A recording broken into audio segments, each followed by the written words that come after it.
on the move, can't hold this up. All gas, no slowing up. Big drip, they need more than a cup. Mine on the money, can't worry about them. Fuck what they say, they ain't holding me up. And the whip used to sleep on the floor to the bus. It was fucking my pride, I'm not having enough. I was down bad, bummy, down bad, hungry. She fuck with my soul. Had a trap, getting money. Day and night chicken, I was playing my role. They ain't never understood me, never seen a vision. Had to leave them alone. Circle got smaller, changed my number, can't call it no more. Yeah, I don't lose sleep on shit. Only lose to investments, they give me some M's, yeah, that's a big boy flip. They try to come back like they didn't forget. Jealousy turned them niggas to a bitch. My blood brothers, yeah, I'm dying for them. If you ain't blood, bro, fuck what you want. I'm known to stay with the fire. My left got the blunt, my right got the gun. Never know that I'm not ready to die. So I stay in the tuck, give racks to my young boy. Brick by brick, build it up, they don't build it like this. By myself, they ain't taking this hit. If I lose, then I do it again till I went out of school. Went through the rain, fell in the trap. I put the work in. I hopped out the porch and never went back. On it all, I need the whole thing. Don't want no percentage, I don't want the half of it. Around you, so, like, I need 200 mil, cause one is just posted up. Now we on the move, can't hold this up. All gas, no slowing up. Big trip, they need more than a cup. Mine on the money, can't worry about them. Fuck what they say, they ain't holding me up. And the whip used to sleep on the floor to the bus. It was fucking my pride, I'm not having enough. I was down bad, bummy, down bad, hungry. She fuck with my soul. Had a trap, getting money. Day and night chicken, I was playing my role. They ain't never understood me, never seen a vision. Had to leave them alone. Circle got smaller, changed my number. Yo.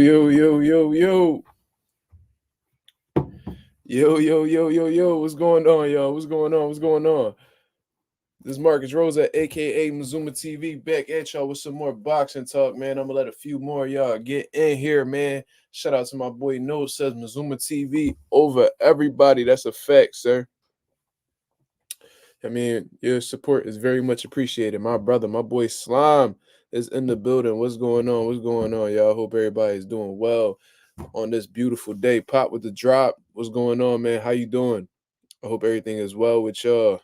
You know what I'm saying? He said, hit the like on the way in or get hit with a stunner. That's a fact. And that's the bottom line because Mazuma TV says so. You know what I'm saying? If you know, you know. Got some things that we definitely going to talk about today, man. This may ruffle some feathers, but it is what it is, man. It's all a boxing discussion at the end of the day, and we all entitled to our opinions, of course. So we definitely going to get the ball rolling. We gonna speak from a real, as the most objective place possible. You know what I'm saying? I understand that Gervonta Davis has a lot of fans out here. I understand that a lot of people may be very invested in this dude. You know what I'm saying? Gervonta Davis is one of the most phenomenal fighters in boxing right now. There's no disputing that, man. Like from the eye test, we could see all of the things that he does well. He's a special talent. Depending on who you're talking to, he may be considered a generational talent. You know what I mean? In my eyes, he's a generational talent, man. Somebody who has all of the abilities in one body. All the abilities that Gervonta Davis has, you put that in one body, man, you have a special fighter. You know what I'm saying? So this isn't no disrespect towards Gervonta Davis at all. This is just coming from a boxing fan's point of view, simple and plain. You know what I mean? I understand that there's a lot of fighters out here that nowadays, if you don't dick ride them, you know what I'm saying? Or if you don't say everything positive about them, then in their eyes, you're a hater. You know what I mean? There's a lot of extremely emotional fighters out here today. You know what I mean? Who can't accept criticism at all.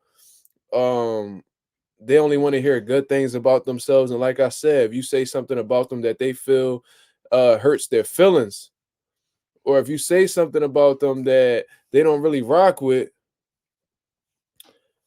you know what I'm saying? Then in their eyes, you a hater, which I really don't understand that concept at all. Because why does it necessarily have to be that? Why can't it just be that that person wants to see you do better? These people want to see you, you know what I'm saying, do well. So of course, nobody's perfect. You know what I mean? Nobody's perfect at all. There's gonna be something that I may do tomorrow that that's not right. You know what I mean? I may say something to somebody that's not right. So I'm not coming from the perspective as a man who seems to be perfect, but if I see something that I feel is wrong or could be done better, of course I'm gonna call it out. I take pride in not being a yes man. You know what I'm saying? And I think the mistake that a lot of boxing fans make is that because they're a fan of a fighter, they try to justify everything that that person does, even if it's wrong. You know what I mean? It's okay with holding your favorite fighter accountable for their actions. It's okay to um how can I say this? It's okay to, you know what I mean, criticize your favorite fighter. It's okay. You know what I mean? We really need to make that a trend. I mean, not necessarily a trend, but we need to make that the new norm. You know what I mean? We gotta take it back to the old days where motherfuckers actually let people know when they was doing something wrong. You know what I mean? Checking your fighter. You know what I mean? Checking your friend. It don't even gotta be a fighter. This don't even gotta be about boxing, bro. Check your friend if you see him doing something wrong. Check yourself if you feel like you doing something wrong. Have people around you that want to see you do well and want you to maximize your potential to the best of your ability. You know what I mean? So this is the kind of conversation that we gonna have today. You feel me? And if people are not capable of having this conversation, then of course you're welcome to. I mean, I don't want you to, but you're welcome to unsubscribe. You're welcome to um not be a part of these discussions, and you don't have to be on this live. And that's just what it is, man. If you're not grown enough, you know what I'm saying? If you're not grown enough to handle these type of conversations, or you too emotional to hear something negative about your favorite fighter, then by all means, I think it's best if you're not here. You know what I'm saying? And that applies to anybody. You see what I'm saying? So it is what it is. Plug Migo, he says Tank making my city look bad. Uh we gonna talk about it, man. Because like I said, this isn't gonna be a conversation where I'm blatantly shitting on Gervonta Davis or anything of that nature, bro. That's not what I'm here for. As a boxing fan, I understand that Gervonta Davis is one of the most celebrated fighters of this era. You know what I'm saying? I understand that he's a big name in the sport of boxing today. So my whole objective isn't really to shit on him, is to make sure that he's doing right by the boxing fans. You see what I'm saying? And that's the perspective that I'm gonna be speaking from now on. So let's get into it, man. Shout out to my boy Stop Motion MMA who just came in the building. Jay Cash, what up, homie? Plug Migo, I did not say what's up to you. How are you doing today, sir? CJ Barker, he says like and subscribe. I agree with that notion, man. Hit the like button as soon as you come in. We got 13 people in the building. It is very much appreciated if you help the channel grow. You know what I mean? Get the algorithm on the up.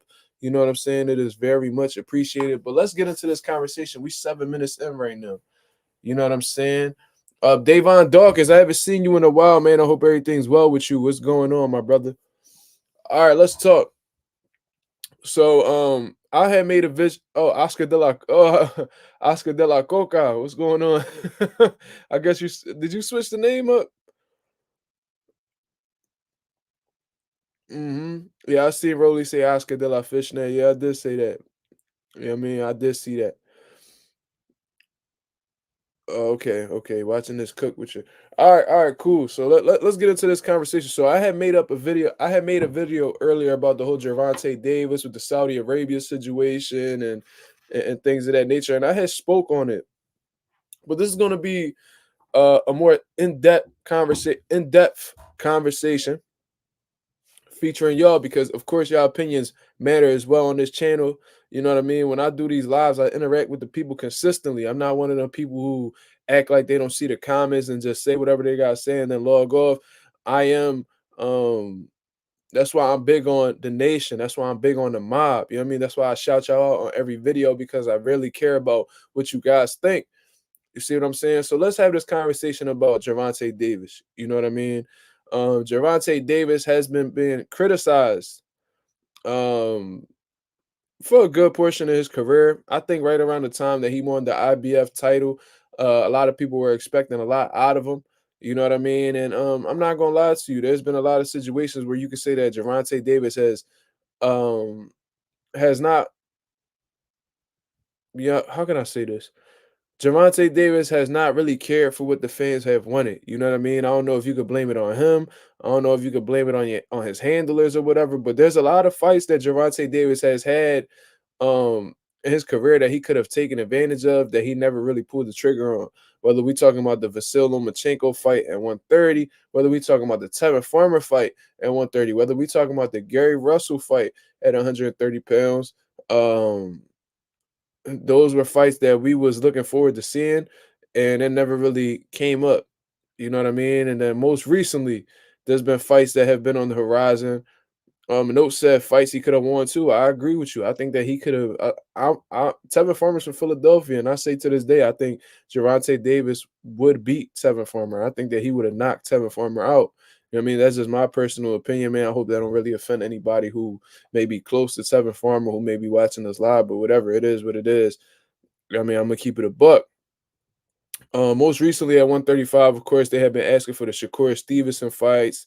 Back when Devin Haney was down there, that was a fight that was heavily requested as well. Then at right now at 140, there's people that's demanding that he fight guys at 140 pounds. You know what I mean? Whether we talking about the most popular one, Tevin Farmer. You know what I mean? Tevin Farmer. Shout out to Tevin Farmer. Devin Haney at 140 pounds. They've been asking for that fight. They also have been asking for the Teofimo Lopez fight as well, but it just seems as if lately, man, Gervonta Davis, you know, he comes out on social media and things of that nature, but typically whenever he's on there is whenever he's addressing something from addressing something that somebody has said about him. Like statements that people say about him, he'll usually come on and respond, and then after that, he'll delete the tweets and then go about his day. You know what I mean? And then come back and repeat the same cycle and things of that nature. So most recently, shout out to His Excellency Turkey Ala Sheik. He had done an interview. I still do not remember who he did the interview with, but regardless, it's an interview that could easily be found online. All you gotta do is just check out his name. And he had made several statements on there that I had agreed with him. You know what I mean? Saying that he no longer wants to take part in YouTube boxing, that he wants the real fighters. I condone that 1,000% because at the end of the day, it might have been the zone notes. You might be right. So, but if it is the zone, shout out to the zone for the interview. But regardless, he talks about how he no longer wants YouTube boxing and he wants the real fighters. Now, this is something that I had been saying for the longest time. And when I've been saying this on my live, I got heavily criticized by people in the comments, like, what you got against YouTube boxers, anything of that things of that nature. And I don't necessarily got anything against them. If that's what they want to do, it is what it is. They obviously have the freedom to do so. But my problem is it was sad that YouTube boxers were getting opportunities that real boxers have been striving for their whole life. You know what I mean? These guys have families. These guys train their asses off. You know what I mean? Have to work jobs to make ends meet with their family while simultaneously going to the gym and putting and working their heart out. And the sad reality of the situation is a lot of these dudes won't ever get the opportunities that these YouTubers do. And these YouTubers pretty much get this opportunity to fall in their lap just because they got a few 100,000 subscribers on YouTube or Twitch or Kick, whatever the hell app it is, and they pretty much just skip the line, and it's unfortunate. So I'm glad that somebody with the power of Turkey Ala Sheik recognizes this and wants to put the real fighters first. So shout out to him for that interview. That's something that I could really respect about that man, even though I don't know too much about him yet. Alden Johnson says, salute the Mazuma TV in the chat. The interview was with the guy from the Zone Boxing Show. Forgot his name, though. Well, shout out to the Zone for making the interview happen, first and foremost. You know what I'm saying? So I appreciate you guys for letting me know exactly who the source was. You know what I'm saying? But regardless, Turkey Ala Sheik was talking about wanting to have Devin Haney over there. Says that he wants to reach out to Al Heyman to make these fights happen, and that from what I understand, shout out to Chris. What up? What up? He's from what I understand, he was welcome to the possibility of Devin Haney and Gervonta Davis fighting in Saudi Arabia, and of course he would be, because like I said, he said that he wants the real fighters to come to Saudi Arabia, and that's one of the biggest fights to be made in boxing right now. You know what I mean? He already locked in one of the biggest fights to be made in Alexander Usyk versus Tyson Fury. Um, he's attempting to lock in Better Beef and Dimitri Bivol at this time. You're not missing out nothing right now, bro. This is the very beginning of what I want to get into exactly. You know what I'm saying? Um, like I said, he's attempting to lock in Bivol versus Better Beef right now, and if he's able to lock that in, that'll be truly sensational. You know what I mean? That's something that I would love to see, and that's another fight that he wants to add to his resume. You know what I mean? That's Gervonta Davis versus Devin Haney, and I guess Gervonta Davis had heard about it. through social media or whatever. And he hopped on to say that he's mad at the Saudis right now.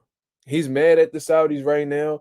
And to even get his attention or even have a possibility of him fighting in Saudi Arabia, he needs something delivered to his front door.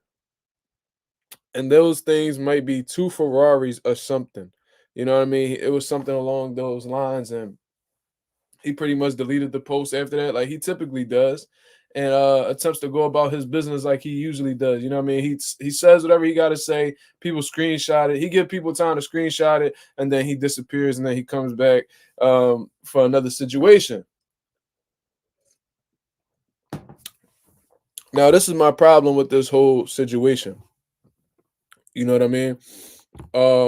I just don't understand what that was about. Like that didn't make any sense to me at all. If anybody could provide clarification in the comments as to what the fuck Gervonta was talking about, then by all means, um, tell me.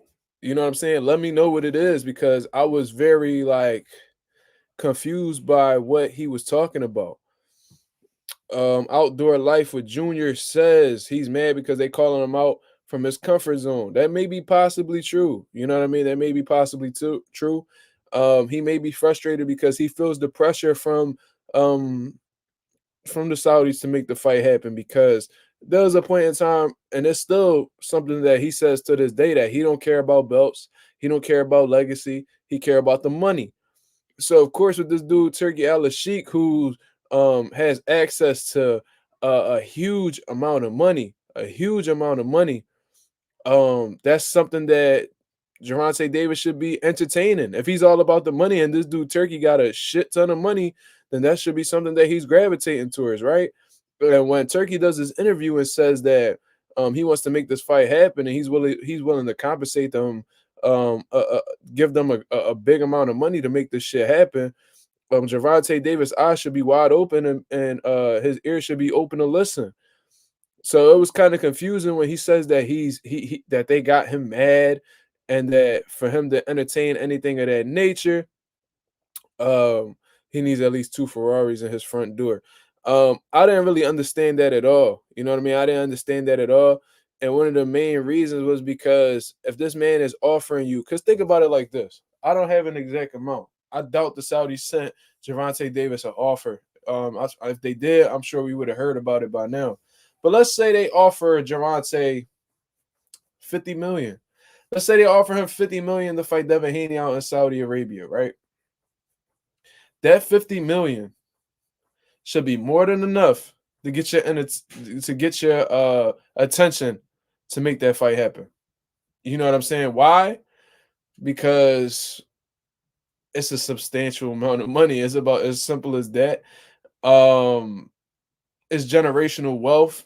You know what I'm saying? That's something that could have your kids eating for a very long time. It's something that could have your kids eating for a long time. You know what I mean? It's just something that absolutely is something that you should not be ignoring. And I guarantee you this: 50 million um is gonna be a lot more than two Ferraris. I'm telling you that. Nope said that's 600 Ferraris. Shit. I don't know how many Ferraris it is, but I don't think we should be talking about two Ferraris if you could possibly make $50 million guaranteed to fight Devin Haney. You know what I mean? And that's maybe without the pay-per-view. You feel me? So yeah, I wasn't really too sure exactly what the hell Gervonta was talking about. And I ain't gonna lie to you, a lot of things that Gervonta Davis be talking about, I don't be understanding at all. It seems like he the only motherfucker that makes sense in his head when it comes to these tweets that he be putting out here. You know what I'm saying? But this is what I want to get into. You know what I mean? So with that type of response that Gervonta Davis has on social media, saying that he's mad and that they need to do something for him to get his attention or even think about going over there, it just seems like something that he's putting out there to make himself look like how can I'm trying to see exactly how to say this without coming across disrespectful. You know what I'm saying? It's like he's not interested, bro. He's not interested. It's about as simple as that, man. He's definitely not. And for real, he's showing it, man. Like when this whole situation was coming on, and Bill Haney had sent Gervonta Davis an offer of $20 million or whatever, Gervonta Davis blatantly turned it down. Yeah, I mean, blatantly turned it down.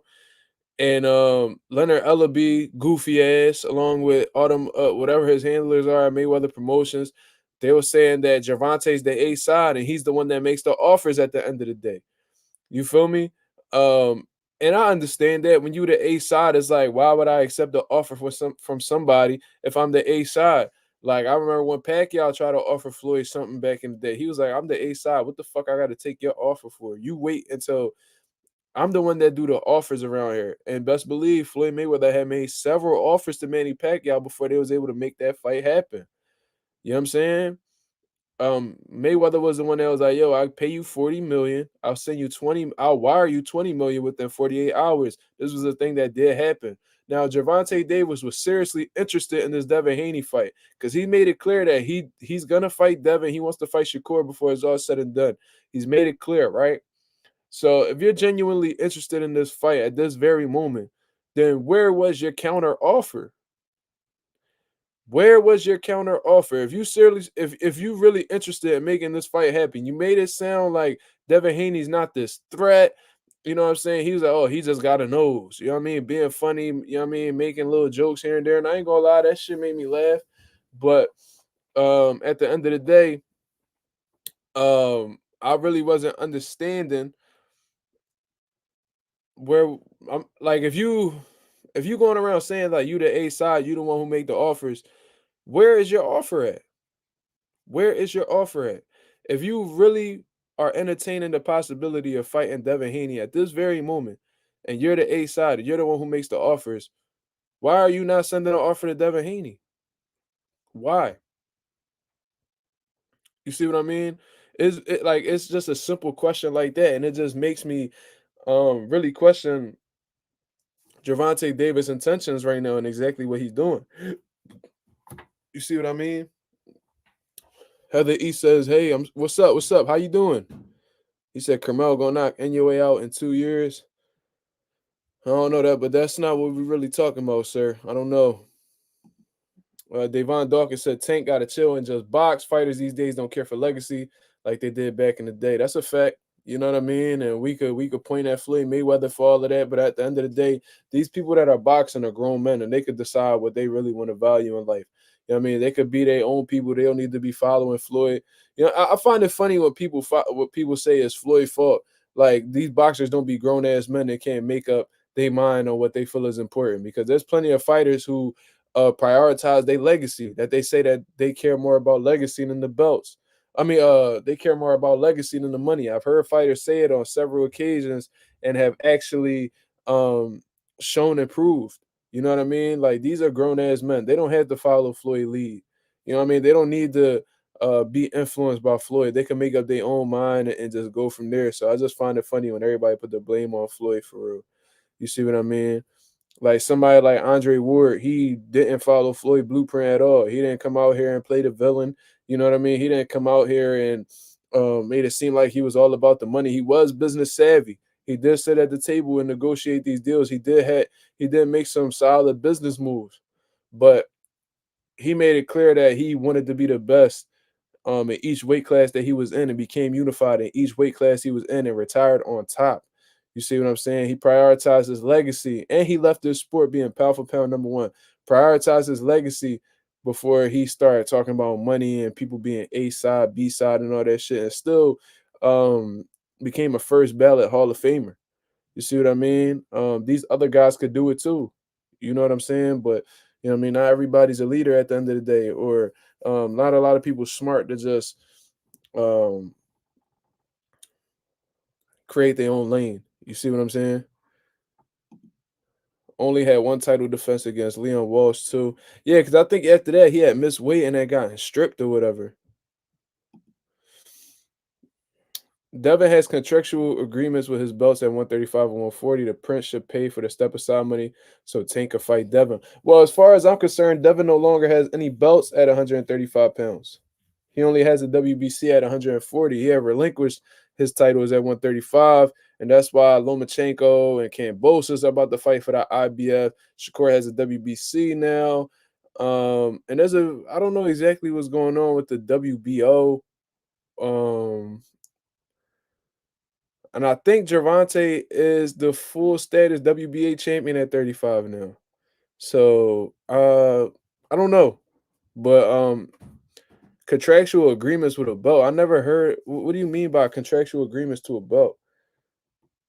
The prince should pay for the step aside. Are you referring to mandatories? Is that what you're talking about, Heather?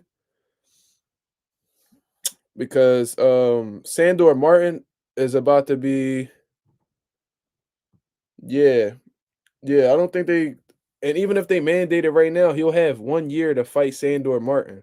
You know what I mean? He'll have 1 year to fight Sandor Martin, and he could squeeze. He could squeeze a fight in before he fights Sandor Martin. You know what I'm saying? So, let's say they mandate him today.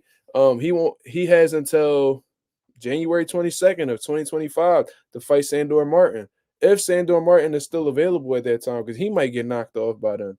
You feel me? But 1 year, that's plenty of time to get a fight in with Gervonta Davis. You know what I mean? It's not really any excuses at this point, is what I'm trying to say. You know what I mean? Shout out to my boy Chris with the $5 super chat. He says, after you done with Tank and Dev topic, any idea of Canelo defending against David or Big Charlo? Well, from what I've been hearing, just like how you've been hearing, if you haven't been checking social media, the big rumor right now is that Canelo may be facing the Big Charlo in May.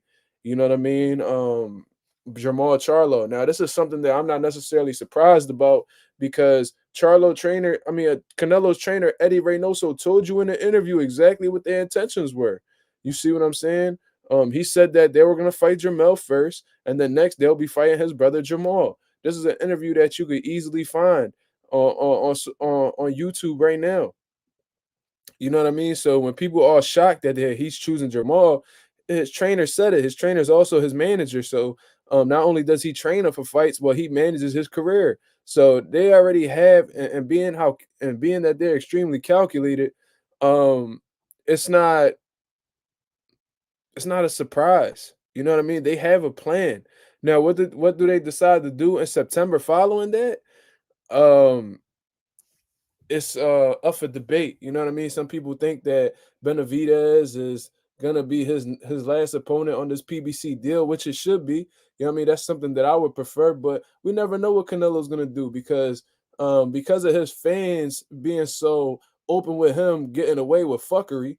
They're gonna let him do whatever he wants, and he feels okay doing whatever he wants because there's never any real pressure being applied to Canelo Alvarez. You know what I mean? There was real pressure when Triple G was around at 160 and things like that, and he felt the pressure by HBO, so he did it. You know what I mean? But with David Benavidez, it's like they're looking for every excuse to not see this fight happen. That's one of the best fights to be made in boxing. Why are you guys giving this man an excuse to duck David Benavidez? You feel what I'm saying? But anyway, let's find this interview right here from Eddie Reynoso, talking about Charlo. Let me see if I can find it. It was an interview I think he did with Small Giant Boxing or something like that. I forgot exactly who it was. Eddie Reynoso, Jamal Charlo. Yeah, look, Little Giant Boxing. Shout out to Little Giant Boxing. He says in the interview, Eddie Reynoso says, first Jermell Charlo, then Jamal Charlo after. This was 5 months ago. 5 months ago, he told you this. You know what I'm saying? So when all you gotta do is just watch these interviews and listen to what these guys say, because if you really pay attention to what these guys saying and what their managers are saying, it gives you a good indication of what's next. Why? Because these managers are the ones who guide these fighters through their career. You see what I'm saying? I'm one of them type dudes that I listen real carefully, and then I sit back and watch to see if they actually go by what they say. And it sounds like Eddie Reynoso is sticking to his plan. You feel me? So I'm not surprised by the Jamal Charlo news at all. Now, what I had somebody ask me earlier, I think that Jamal may present bigger challenges than Jamel? Yeah, I think that he does because he brings a different skill set to the table. I think he brings different attributes to the table. Now, Jamal Charlo is bigger, obviously. I think I always said that he was more skilled than Jamel. You know what I'm saying? Jamal is a good fighter. Let's not get it wrong. But in terms of skill set, I think that Jamal is more skilled than him. He has a hell of a jab, solid foundation, sturdy, good counter puncher, um, power in both hands. He can knock you out with a jab. Like we seen it. Like Jamal is a dangerous guy. You know what I mean? He has solid defense as well. You don't really see Jamal taking much punishment. You feel me? And he had his jab was on full display against Jose Benavidez, and it seems like as I watched the rounds, as the rounds went by, you just seen the rust fall off of him more and more, and he seemed to get sharper as the rounds went on. So I think he's a bigger threat than Jermell Charlo. But the thing that I'm really more concerned about, more than anything, is the respect that he has for Canelo Alvarez. Because one thing that him and Jermell, that Jamal and Jermell do have in common, is that they pay a lot of respect to this man Canelo. They pay a lot of respect to him. And I don't know exactly what the reason is. It's like they idolize this man. And I knew from the very beginning when Jermell was doing these press conferences with Canelo how respectful he was. I knew not to trust him from the very beginning. If y'all scroll up and y'all see these videos that I was making, I'm like, yo, Jermell, he act crazy with him, and him. But with Canelo, he's on his best behavior. Why is this? You know what I'm saying? And there was points in time where Canelo was at the press conference and was talking crazy, and Jermell still wouldn't bite on it. I'm like, yo, this dude, bro, like he got too much respect for Canelo. You know what I mean? At least with Caleb Plant, like Canelo was like, man, fuck you, you a drug cheat, you know, bro. Jermell would not even dare to say a curse word in this man direction. You feel me? So I knew from there, I was like, man, I don't trust Jermell. And when he got under them lights, he froze, man. He went into survival mode from the very beginning of the fight. Got punched on, got hurt, got dropped. You know what I'm saying? Had that man looking like a completely different fighter than what we're accustomed to. That wasn't the Jamel Charlo that fought Jason Rosario. That wasn't the Jamel Charlo that fought Brian Castano. That wasn't the one who fought Tony Harrison in the rematch. That wasn't Jamel I knew at all. That was a totally different person. Now Jamal, he seems to be very respectful of Canelo as well, but he does pose bigger challenges. You know what I mean? He's a bigger dude. He's only moving up one weight class for this fight. Technically, his last fight was at 164, so technically that's a super middleweight contest. So, we can't say that he's completely green to the 168-pound division because anytime you go a pound above 160, that's technically a super middleweight contest. You feel me? So, they may be it may be different. It may be a different obstacle for Canelo to get past, but because I don't trust his character, just like I don't trust Jamel's character, I wouldn't be surprised if Canelo punch on him too. I wouldn't be surprised if you know what I mean Jamal gets scary under them lights and don't and is um fascinated by the fact that he's finally in the ring with Canelo Alvarez, somebody that him and his brother have been calling out for about a decade. I remember them in 2015, 2014, calling out for the Canelo fight when they was all under Golden Boy. Like I remember all of that, bro. I remember all of that, and they don't wanting to fight so bad at 154 pounds, and they was never given the opportunity, and they was ranked in sanctioning bodies while Canelo was champion, and they really thought that they had the recipe to. Do you remember when Jamel was in the crowd during one of Canelo fights? He was like, "I could beat Canelo. Yeah, I could beat Canelo." Like, oh, talking to himself and shit. And the brother, like, yeah, man, yeah, you can beat Canelo. Yeah, I can beat Canelo. And then they get in front of Canelo and then they lay a fucking egg. You see what I'm saying? So it's like, I don't know, bro. Hopefully, I'll be rooting for Jamal if that fight does happen. You feel me? That was during the planned fight. I think that was during the Canelo and planned fight. I was rooting for Jamel, but I kind of knew, I had a strong feeling that Jamel was gonna lay an egg, but I still rocked with him anyway. And I don't feel too much different about Jamal. Like I'm rooting for him, but I know Slime. I know Maul's not Mel, bro. I just made it. I made it clear that I believe Maul is better than Mel. I've been saying this for years. However, do I trust his character? No, I don't. I don't trust his character at all. You feel me? Um, that's just what I personally believe. We got big Jamal Charlo fans in the building. Notes is a big Charlo fan. Slime rock with Jamal. One of my guys, Ree, he rock with Jamal as well. You feel me? So um I understand that. I understand that. But I just don't trust the man character. I hope he proves me wrong though. I'm not hating on the man. I want him to prove me wrong, but I don't trust that man character at all. You know what I mean? So that's just what it is. Jamal can't even knock out Benavidez, bro. Of course, Canelo want to fight him. Yeah. I think it's more because Jamal's with PBC. You feel me? He an undefeated guy.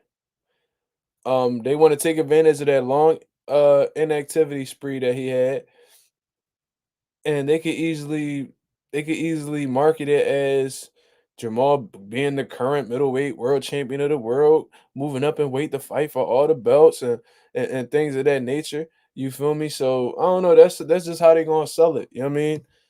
And Canelo feel like he got something to prove against them brothers because them brothers been talking shit about Canelo for about a decade now. Shout out to my boy Chris with the $2 super chat. He says, "Oh, by the way, I appreciate the happy birthday." Yeah, Chris just had a birthday recently, man. So everybody in the comments, man, make sure y'all tell Chris happy birthday. You know what I'm saying? This is one of the biggest supporters on my channel, always showing love and dropping super chats and things of that nature. He just had a birthday, so make sure y'all shout that man out for a happy birthday. You feel me? Like I said, a great supporter of the channel. So, um, let's see. If anything, Maul needed them rounds against Jose. I agree with you. I agree with you. He definitely needed it, especially after the long layoff. Salam says, remember that was a 10-round fight, and if it was 12, he would have stopped Jose easy. I don't know about that. You know what I mean? It seemed like Jose was game the whole time, like he was losing, but he was standing up to Jamal's power pretty well. There was one instance where he had gotten rocked, but he recovered pretty quick. Jose was ready. You know what I mean? He was game. He was game for sure. Canelo is GOAT. He says Canelo is GOAT. Floyd and Gervonta have a padded record. I could tell you're somebody who's either a troll or just uneducated on boxing. Because that will go against your initial statement. If you say Floyd got a padded record, what do you really think about Canelo? Because Canelo is part of Floyd's resume. Um, do you not know that Floyd beat Canelo? And if Floyd's record is padded, are you saying Canelo's a bum, sir? What are you trying to say? Like, I don't understand how you could do that. Now, regarding Gervonta, that's a different situation. But if you're saying Floyd has a padded record and Canelo's the GOAT and Floyd beat Canelo, are you saying Canelo's a bum? Man, I don't be understanding these dudes, bro. It's like they don't think before they speak. Man, y'all can hit him with the wrench if y'all want to, man. I ain't with the foolery today. Yeah, I mean, I'm gonna do my little hour and I'm gonna get up out of here. You feel me? Um, Ralph says Jose has a chin though. Remember, Bud didn't stop Jose until a minute or so in the 12th round. Yeah, he accumulated a lot of body shots. I think that's what killed Jose the most was them body shots that Crawford was landing on him. You see what I'm saying? I think that's what really was. I think that's what like really got his legs all burnt out or just had him fatigued overall. And then when he got hit with that big shot, he wasn't able to recover.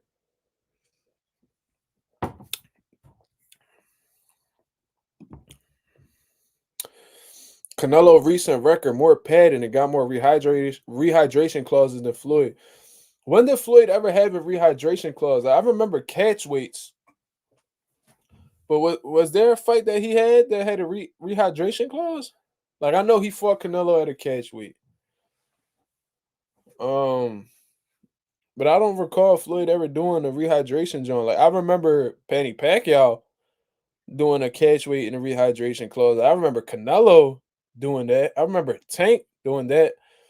But has Floyd ever done a rehydration clause? I don't know. I don't recall. Somebody could enlighten me on that. You know what I mean? I don't know. He said Canelo was so easy. Yeah, he was talking crazy about it. But yeah, man. So um, I don't know if y'all really want me to go back to the whole Gervonta Davis situation, but um, so just get back to the main point that I was making before I got caught up in the comments. It's just sad that Gervonta Davis, you could tell he not the smartest dude, bro. Um, Mastermind said, if you ain't talking boxing, you ain't talking my language. That's how I be feeling most of the time, bro.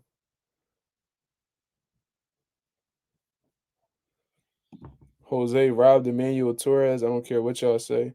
What was that, a fight? What we talking about? But regardless, you could tell Gervonta Davis isn't like the smartest dude, bro. Because in all honesty, it reminded me of when do y'all remember when Adrian Broner got offered that deal from Jay-Z and Rock Nation and all that? And I don't remember exactly what the numbers was, but it was a good amount of money.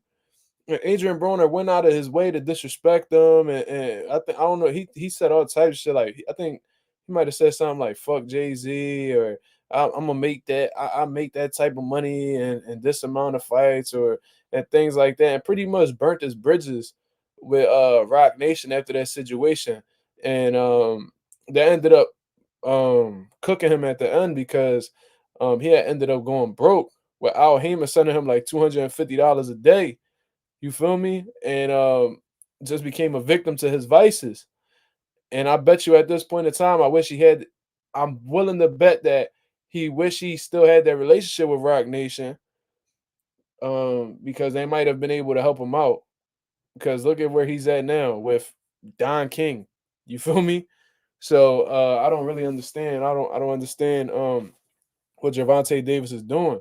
You feel me? Like if somebody who like Turkey Ellis Sheik who has access to all of these funds, and this is something that you're really big on. You say you don't care about belts, you don't care about legacy, you care about the check. That boy Turkey has exactly what you're looking for. So if that's the case, why would you go out of your way to shit on this man on social media? I don't understand that. And being that you're a new devout, you're a new devout Muslim, wouldn't you want to be in tune with your brothers? Wouldn't you want to be cool with people who share the same religion as you?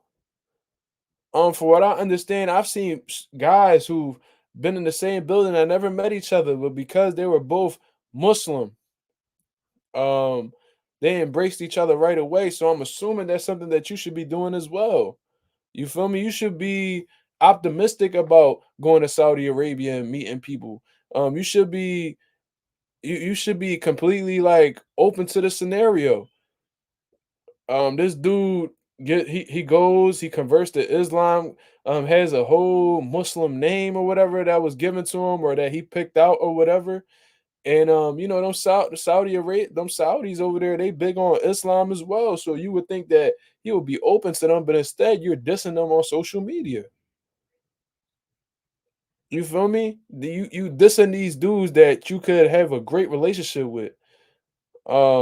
Especially if you have this infatuation for money, they got plenty of it. Maybe y'all can make something work out. Like I don't understand, bro. Like I don't be understanding how the way Gervonta moves. You know what I mean? They could give you a estimated $50 million. I'm sure they giving Anthony Joshua 50 million for Ngannou. You see what I'm saying? And in all honesty, I think that Gervonta versus Haney is a bigger fight than Anthony Joshua and Ngannou. That's just me. That's just me. Anthony Joshua getting 50 M's. You know what I'm saying? Um, why not? Um, you could possibly get $50 million, and you over here talking about two Ferraris. You fucking idiot. You fucking idiot. Like, what are you talking about? Like, what is the most expensive Ferrari right now? What is it like? 1 point something million?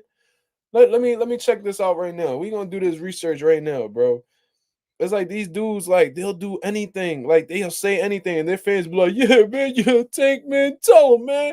Matter of fact, look, make sure one of the Ferraris white and the other one blue. Take fuck they talk about, man. You the A side, man. They can't offer you nothing. They can't, Man, yeah, man. Make sure they got that Ferrari, man. Yeah, make sure when that bitch turn on, that shit loud too, man. You know what I'm saying? That shit need to be modded, bro. Clown ass boxing fans, bro. Clown ass boxing fans. You feel me? Like they just be rocking with whatever these fans be talking about, and they absolutely be cool with it. Like I don't be understanding. Like your man sound like a clown when he's saying shit like that.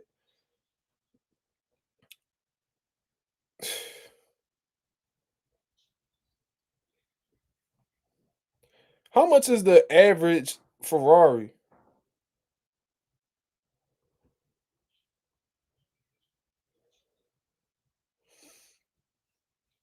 They range from 200,000 to 3 million. They got some that's 429,000, 400K. All right, no says 400K, so let's rock with that because I seen that number. Two of them don't even add up to 1 million. 400 plus 400, that's 800. And they could give you a bag of upwards of $50 million. And you worried about getting two Ferraris. You ain't, and why the fuck they both need to be the same brand? Why the fuck you ain't just say I need a Ferrari and a Rolls Royce? Oh, I need a Benz truck. Man, you want two of the same cars, you nut ass nigga? What is you talking about, bro? I don't be understanding these dudes, bro. It's like these dudes are not the businessmen that they think they are, bro. They are not the businessmen that they play it out to be, bro. I'm trying to tell you, these dudes are not smart.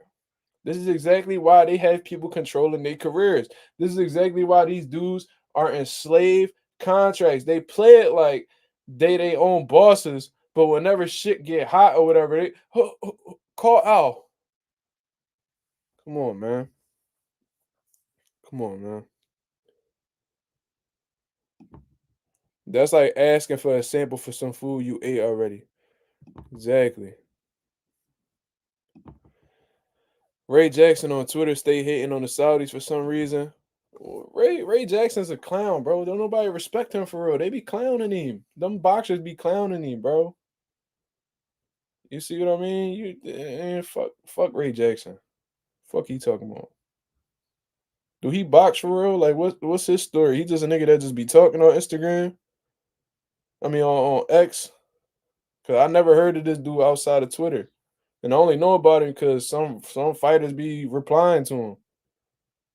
Fuck he talking about? Don't nobody give a fuck about no Ray Jackson. He talk to Bud every day. That's crazy. That's what's up though. I seen the other day he was asking people for money and shit. He need to stop. I seen he was asking people for money the other day, asking for donations and shit. You know what I mean? If your money's short like that, then you need to stay the fuck off social media and go get you a hustle, nigga.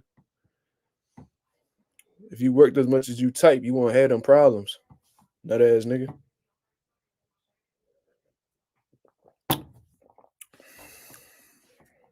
Apparently he just got fired today. Yeah, he stay on his fucking phone. You know what I'm saying? It is what it is, bro. These niggas be weird, bro. These internet dudes be weird. Shout out to the 31 people that's in the building, man. Hit the like button as soon as you come in. He said that boy got a GoFundMe. Down bad. I'm gonna tell y'all this. This don't got nothing to do with boxing. I don't know if it's just me,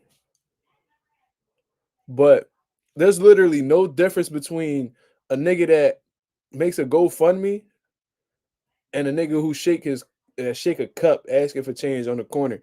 You literally doing the same shit.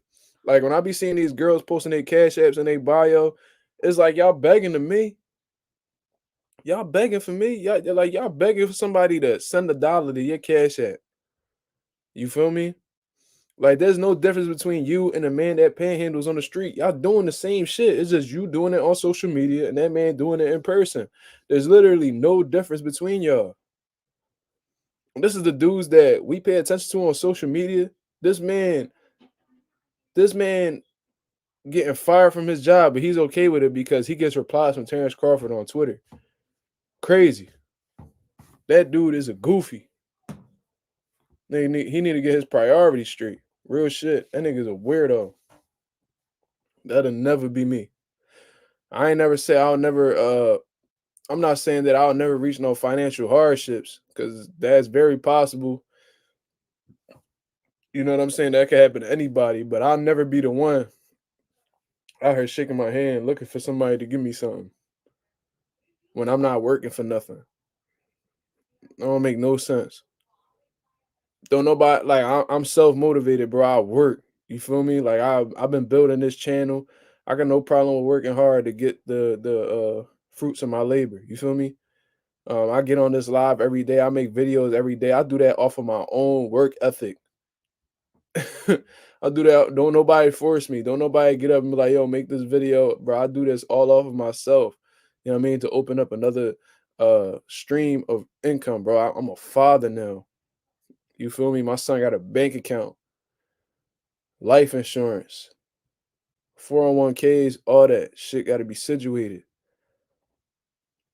Can't no woman tell me I'm not being a man. Can't no man tell me how to go about shit, because most likely I'm more set up than the average adult. You feel me? So, yeah, I ain't mean to get down that type shit, because this ain't even boxing. But it is what it is. You feel me? These dudes be corny, bro. Like, this is dudes we be listening to, like, on YouTube, bro. And I'm gonna tell y'all this too. For these dudes that be bragging about money on the internet all day long, talking about how much they getting, yo, y'all better hope that YouTube don't change their policy in these next couple months, bro. Cause YouTube be doing it. YouTube be switching up their little policies. And they could easily say tomorrow, like, yo, listen, if you ain't got 1 million subscribers, we ain't paying you no more. Let's see what y'all gonna do. Let's see what y'all gonna do. Y'all such made men. You feel me? Y'all such made men. Y'all be bragging, flaunting how much bread you got and how much money you make doing this and that. You better hope they don't change their policy, because you're gonna be right back bagging groceries at ShopRite. You know what I'm saying? Get tips from old white women. You know what I'm saying? No plastic paper now. You know what I'm saying? Oh, I'm sorry. And you gotta switch the shit up and put the glass bottles in one bag, and the detergent in the other bag. You know what I'm saying? That's the life y'all niggas gonna end up switching to. You know what I'm saying? So y'all motherfuckers need to be humble, because outside of this shit that y'all be doing on YouTube, y'all don't make money like that. So it is what it is. Niggas gotta step their hustle up. I ain't no shit. I ain't on the 6-figure road yet. You know what I'm saying? We getting there, not yet.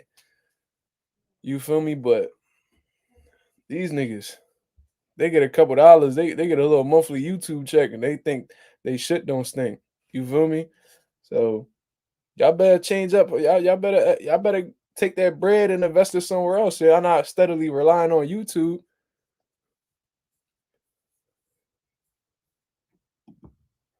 Kevin Courant. He said, Mark, you finna be on Southpaw Extreme anytime soon. Uh, I have not spoken to Southpaw in a long time, and I have not received the interview. I have not received the invitation to join the stream anytime soon, so I doubt it. So yeah, you feel what I'm saying? So to me, this is my personal opinion. Do I think Gervonta Davis is scared of Devin Haney? No, I don't think he's scared of him at all. I think that he actually believes in his heart that he could. This is a smoothie, sir.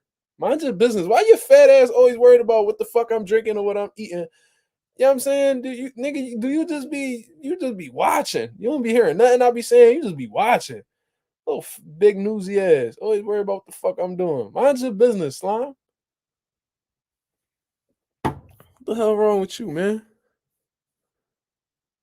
He said, salute, my bruh. Salute. But like I was saying, do I think Gervonta Davis is scared of Devin Haney? No. You know what I'm saying? I think he actually believes in his heart that he could beat Devin Haney. And he should. He's an elite level fighter.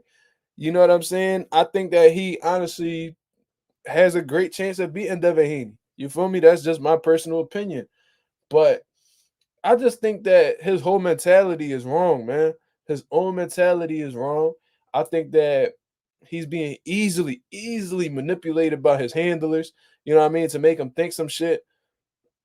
Um, that's not true. I think that they've been putting in his head that the fight will be bigger later down the line, and why would you fight for 10 million now when you could fight for 100 million in a couple years? And they just dragging him along, just trying to give him all this type of reassurance that the money will be there later on when it has shown to be less successful than not. There's a lot more fights that have fallen through as a result of marinating fights than fights that have actually been bigger later down the line. I think Floyd and Pacquiao might be the only real one.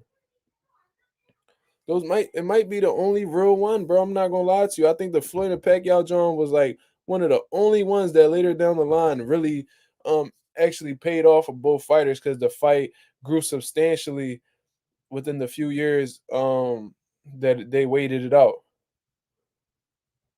You feel me? Um but at the end of the day, like we could blame the handlers, we could blame Mayweather Promotions, we could blame Floyd, we could blame Leonard. Bro, at the end of the day, this shit all falls on Gervonta Davis. Why? Because Gervonta Davis is ultimately the boss. You feel me? He's the guy who makes the money for these promotional companies. He's the one who's generating all the revenue. He's the one who's selling the tickets. He's the one who's selling the pay-per-views. What he says goes. What he says goes. You feel me? He's a grown-ass man, too. This nigga about to be 30. Still listening to advice from other men. When you gonna get up and spread your own wings, nigga? When you gonna get up and spread your own wings? When you gonna tell a nigga no? When you gonna be like, no, I don't want to do that. I want to do this. When you gonna be your own man? When you gonna be your own boss? Cause you talk like you your own boss, but you steady listening to everybody except yourself. Nigga, what do you think? Fuck what everybody else talking about. Fuck what they told you and what they got you believing. What you think in your heart? Without their influence, what do you think? Who do you want to fight next? Because you'll say Devin Haney, then you'll go fight fucking Julio Cesar Diaz Jr. Hernandez. And then y'all sit there and be like, oh, we're the A side. If you don't want to see it, don't watch it. Oh, they don't. Oh, no, Devin Haney. Oh, he don't sell nothing. No, no. But Shakur, man, he don't sell nothing. No. We gonna fight. We gonna fight Julio. We gonna fight Julio De Jesus. Julio De Jesus Hernandez Jr. the third. And the fans be like, oh man, I can't wait. Yo, that dude Julio, he might be able to beat Tank now. He might be able to beat Tank now. He got the whole country behind him. There's gonna be so many Mexicans there. Oh my god. Yo, one thing about the Mexicans, they gonna sell some pay-per-views. They gonna fill up the whole arena, man.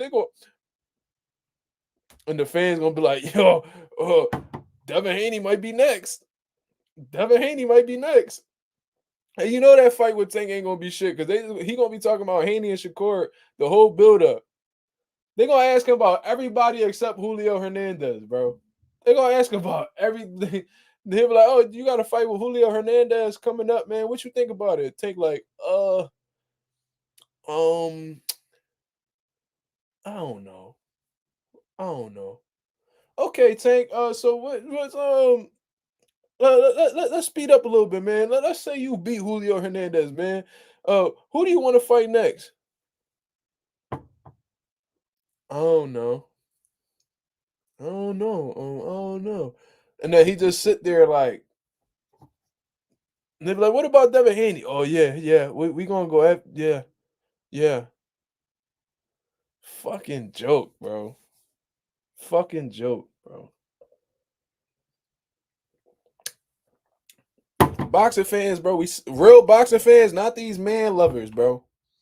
Not these man lovers. True, genuine boxing fans, bro. We sick of this shit, bro. We sick of this, bro. Where is the counter offer? If you the A side, you make the offers. You've done no counter offers to show that you was intrigued in the Devin Haney fight. You turned down that 20 million without offering anything. You could have made an offer, be like, yo, I ain't taking 20 million. I could easily make 40 million off this. How about Devin take this 10 million and come see me in Baltimore since I can't leave the state? How about, but you can't do that. But Tank can't do that because he's not his own boss. He front like he his own boss. Terrence Crawford exposed these niggas years ago.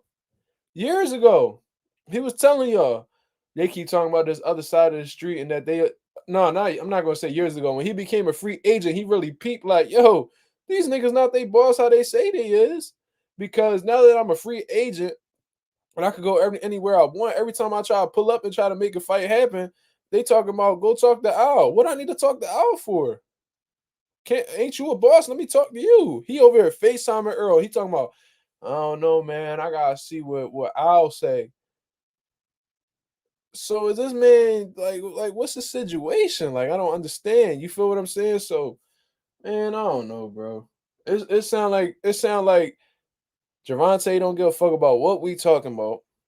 He don't give a fuck about what fights we want to see. And if that's the case, why do we continuously support this man? I think that people are fascinated in what Gervonta Davis could be instead of what he actually is. Like they see the speed, they see the power, they see the killer instinct, they see the knockouts, they see the mean he got the look, you know what I'm saying? He got like the mean look, you know what I'm saying? He just got that it factor about it. So they think that he's capable of doing all of this. So that's what they hell bent on. That's what they fascinated with. What he could possibly do. Not what he actually did, but what he could possibly do. So they just sitting there just waiting until he actually does what they believe he's gonna do. And the whole time he's not doing shit. He's not doing shit, bro. And he disrespects you. You the fan, he disrespects you. He disrespects you. His handlers disrespect you. And you be cool with it. Like I've seen Gervonta Davis blatantly disrespect people on social media. That was his fans. They'd be like, "Oh, so when you gonna fight Shakur?" And they'd be like, "Yo, why you not fighting Shakur next?" And then he'll just clap back and disrespect them.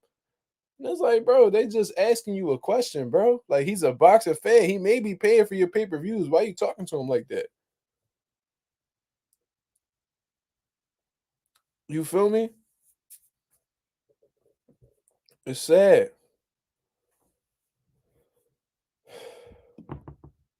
Yeah, his whole career is a what if story. All potential, no real greatness. Yeah, that's what it is as of right now. And he could turn it around. But when? How long is we gonna wait?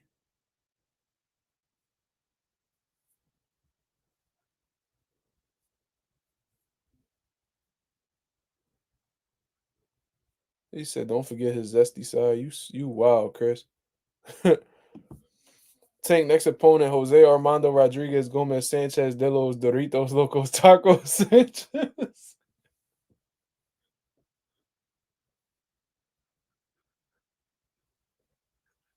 That caught me off guard, bro.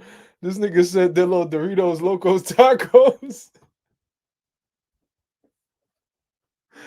Yo, this nigga Oscar Cole. That boy, that boy Oscar Cole.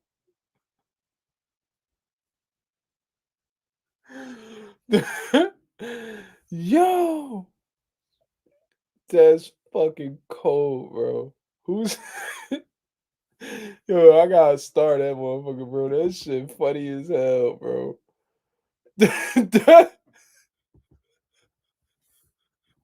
Yo, I gotta figure out who this man is behind the scenes. Like he playing behind his Oscar account.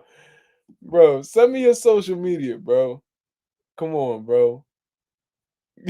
You gotta follow me on Instagram at mark.mazuma, bro. Reveal yourself like Anonymous did. Reveal yourself. You feel me? Biggie the Flipper, he says, I know people that don't watch boxing unless it's tank fighting. Me too. Me too. But they don't know no better. They don't know what's actually going on. They just see him fighting somebody and they just be like, all right, we just gonna tune in. But a lot of these casuals, they don't really understand like the fights that he's not really interested in taking right now, how he's not really accommodating to the fans because if they really if they really seen like what he was doing, I'm sure they wouldn't support it. They'd be like, "Oh, this nigga, he don't want to fight the best. Oh no, I ain't watching him no more." You know what I'm saying? So Emmanuel Asada Fraza Horchata Peña Jr. That's wild. Y'all disrespecting these Mexicans, bro. I was just giving y'all some Mexican like type names. Y'all over here throwing food in the name and all that. Zombie? Mawazumbi? I don't know how if I'm saying your name right, my brother. My apologies in advance. He said Mario Barrios is the only good fighter in Tank resume. He a C plus type of fighter. The rest are trash. Um, the time that he fought Jose Pedraza, that was a good opponent.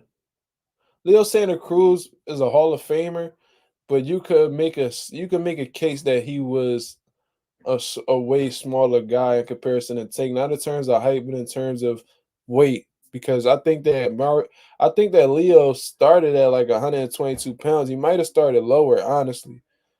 Um, Rolly Romero, he came back and became champion, but not in like a champion like fashion. Like he got a premature stoppage. Uh, Ryan Garcia ain't nobody. You feel me? Um, I don't know. I don't know. Chris with a $2 super chat. He says, "Don't disrespect my cousin's chat." Who your cousin's chat? What are you talking about, bro? What you talking about, man? What we talking about? He said, "Why isn't the best selling out like him?" What do you mean? This is what y'all don't understand. Like Ryan Garcia wasn't selling before Gervonta Davis fought him. Rolly wasn't selling before Gervonta Davis fought him. Isaac Cruz wasn't selling out before Gervonta Davis fought him. And all these guys still currently aren't doing it after the fact. So why is it that we taking this into account with guys like Devin Haney and Shakur Stevenson and shit like that? You see what I'm saying? Like y'all don't take this into consideration with the Isaac Cruzes, the Rolly Romeros and shit like that. But why are y'all taking it into account with black fighters? Y'all not taking it into account with Mexican, Hispanic fighters. I never heard nobody say, why isn't Hector Luis Garcia selling out like Tank? I don't hear nobody ever disrespect none of these Dominicans, these Hispanic guys, but all of a sudden you guys got a name.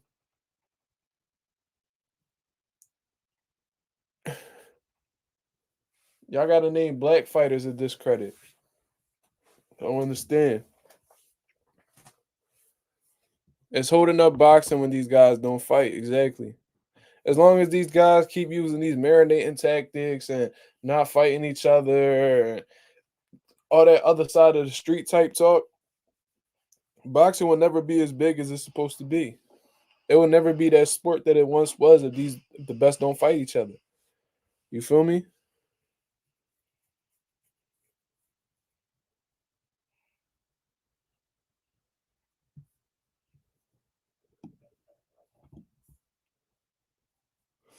Chris just joking, yo.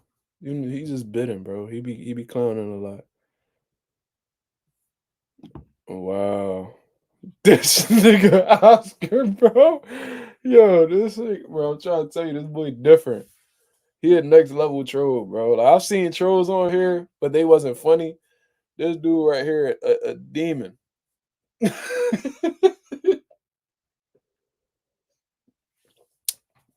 That boy a demon, bro.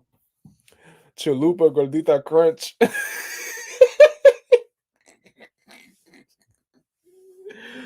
Ooh wee. That boy different, bro. I'm trying to tell you. Oh my god. Y'all cold on here, boy. Let me show y'all something real quick though. Let me see if I can pull it up. I got something funny for y'all. 'Cause I know a lot of people didn't believe me at first. Oh, there it go right here. Look, check this out.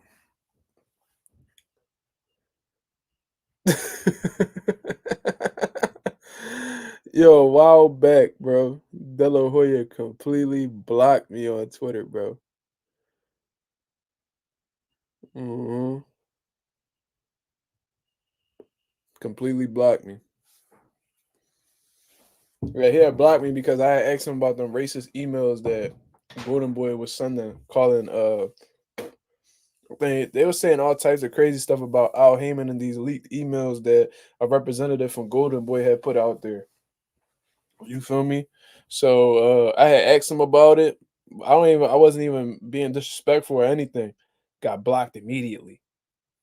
And they never addressed these racist emails, nothing. Bernard Hopkins, being a black man, has never addressed these racist emails. Like they just completely swept it under the rug. And these media dudes don't want to lose their credentials, so they scared to ask. You feel me? So it is what it is. You feel me? I think a few boxing reporters blocked me as well. Let me see. That's another one. Fat ass Dan Rayfield blocked me on Twitter too a while back when I used to be on Twitter heavy. Yeah, that fat motherfucker blocked me too. You know what I'm saying? Shout out to my boy James Tony. You know what I'm saying? Because he said this about Dan Rayfield. I think that's why he blocked me because I sent him a video of James Tony ripping him. Let me see.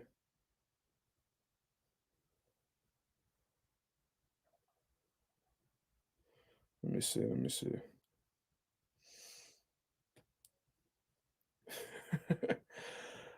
Yo, he said Dan Rayfield. This is a quote from Ellie Segback. So disgraceful. So before you even talk about me and say a word about me, and when I see you, I promise you, I will put some on you. So be careful what you say about me, because when I do see you, me and you will have problems. And please send this to you. You have my feel. Ellie, send this to me. You know what happened to me with him? One day I'm at a press conference and I have the video, and I hear a voice behind me saying, "Are you gonna talk smack to my face?" And I'm looking around and it was him. So I said, "Hold on." I take out my camera. "What were you saying?" He's like, "Turn off your camera. Don't videotape me." Hey man, you talk a lot of shit. I said you probably ain't never had a fight in your life. If you probably never even fought asleep. So all the shit that I slur my speech and all that shit. Man, you're full of shit. And I'm telling you, man, please take some boxing lessons before you talk shit about me. After this fight, you eat these words. I promise you'll eat all these words you said about me the whole fucking week. And trashing me, trashing Jay. So say it to my face. Have the balls. Because you know what? You won't do it. If you do, you know what I'll do to your ass. I will punish your ass. You're a punk. And back to Adamant, I give you credit. I think if you take the fight, you'll give your family a great show. I promise you one day. So I had sent to John where he was like, Dan Rayfield, I ain't slurred like that fat ass Dan Rayfield said. Every time he eat, he got food on his shirt. That shit had me cracking the fuck up, bro. I sent that to Dan Rayfield. He blocked me immediately. Mm-hmm. Yo, that's fucking hilarious. Bernard the Tom, that's a fact. That boy Philly top coon. For sure. Definitely Philly top coon. Mm-hmm.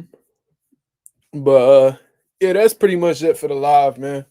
That's pretty much it for the live, man. We've been on here for an hour and some change, man. It's time for me to get some sleep. I got a doctor's appointment in the morning. Then I got to ride out to work down Center City and all that shit. So I'm gonna catch up on some rest, y'all. We got 30 people in the building. I'm very much appreciative for everybody that tuned in today. Of course, y'all hit the like button if y'all appreciate the content. You know what I'm saying? Hour be going by too quick. That's a fact, but I'm exhausted. You know what I mean? I think the last time I went live, I almost went on for 3 hours. So I got no time. I don't got no problem chopping it up with y'all, but you know what I mean? I'm exhausted, man. I can see it in my eyes, bro. I'm ready to take my ass to sleep. You feel me? Shout out to Chris with another $2 super chat. He says, "Damn man, I took his honey buns and zebra cakes." Oh yeah, he gonna knock your ass out for that, Chris. You playing too much. You know what I'm saying? If you playing with his money, that's one thing. But you playing with that man food, you know what I'm saying? He about to put you on the menu. You feel me? So You gotta watch your back out here, boy. Dan ain't playing about them zebras. You feel me?